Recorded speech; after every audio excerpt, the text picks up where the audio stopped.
Pardon me, I'm a little bit hot and sweaty.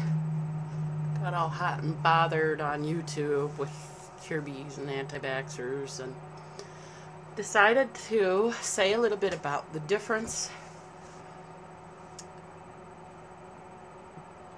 in parenting, or the difference in the perception of Down syndrome versus autism. I think that, unfortunately, the biggest difference is prenatal testing, and that people who don't want to deal with the special needs of a Down's kid, they just don't have them. They're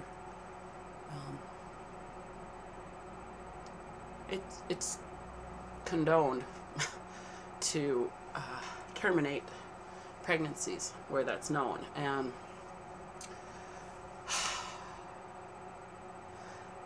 I had experience working with kids with Down syndrome and with autism too, and when I found out that my boy would have Downs, I was really kind of disgusted that they sat me down and asked me if I wanted to have an abortion. Because I didn't really see Downs as all that bad. The kids I knew with Downs, they had different skill sets and different levels of functioning, but were generally pretty sweet.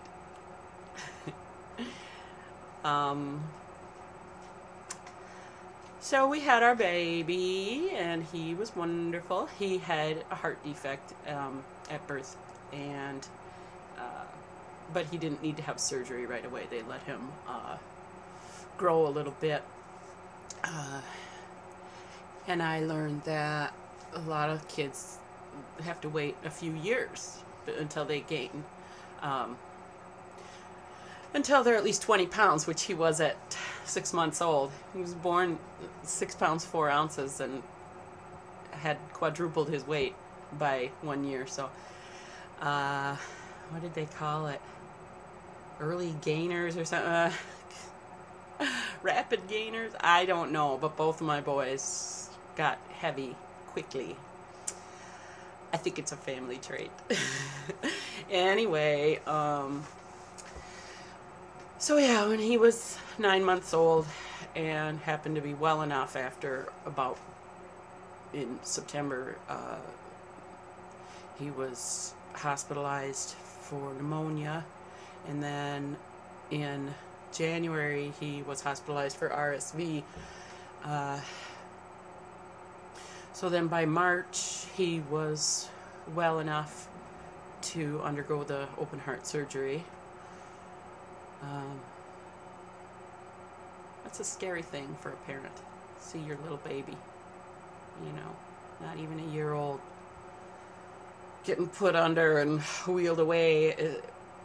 Of course, that was probably the hardest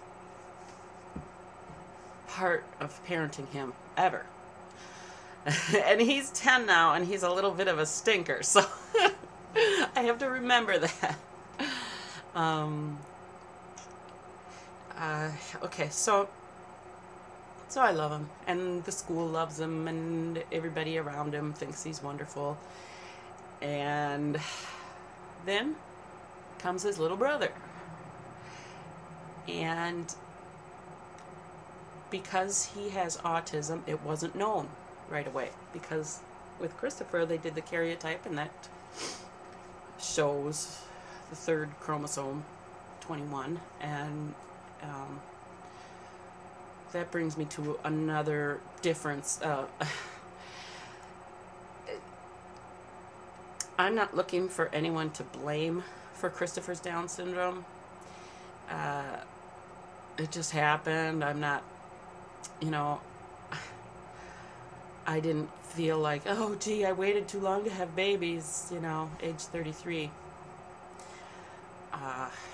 Well, at any rate, I just have to say this every chance I get, because it's not common knowledge that the non-disjunction, I think it's of a zygote, each parent contributes a set of genetic information, and if there's a non-disjunction on 21, then instead of giving one of each chromosome, they give one of each and two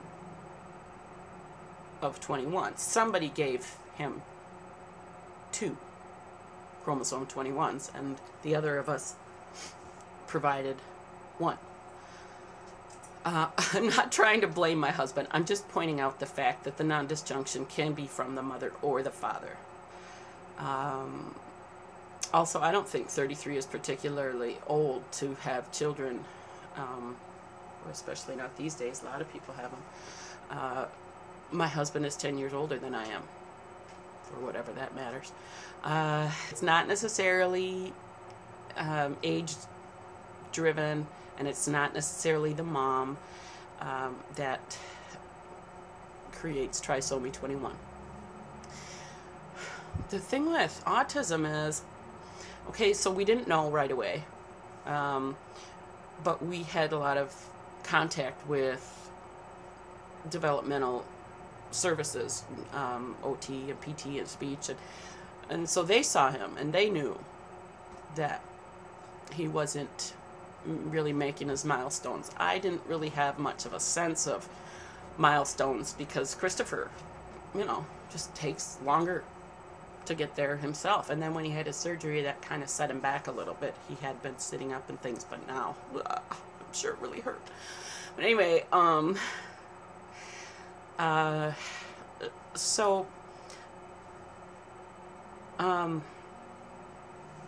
then it took a while for the diagnosis because of so many different things that had to be ruled out first.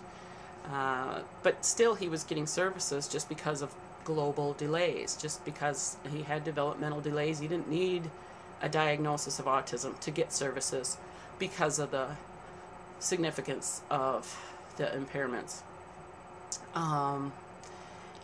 He's 7 years old now, and I see him gaining, growing, maturing all the time, same as his brother. The difference is that the expectation is to train him out of it.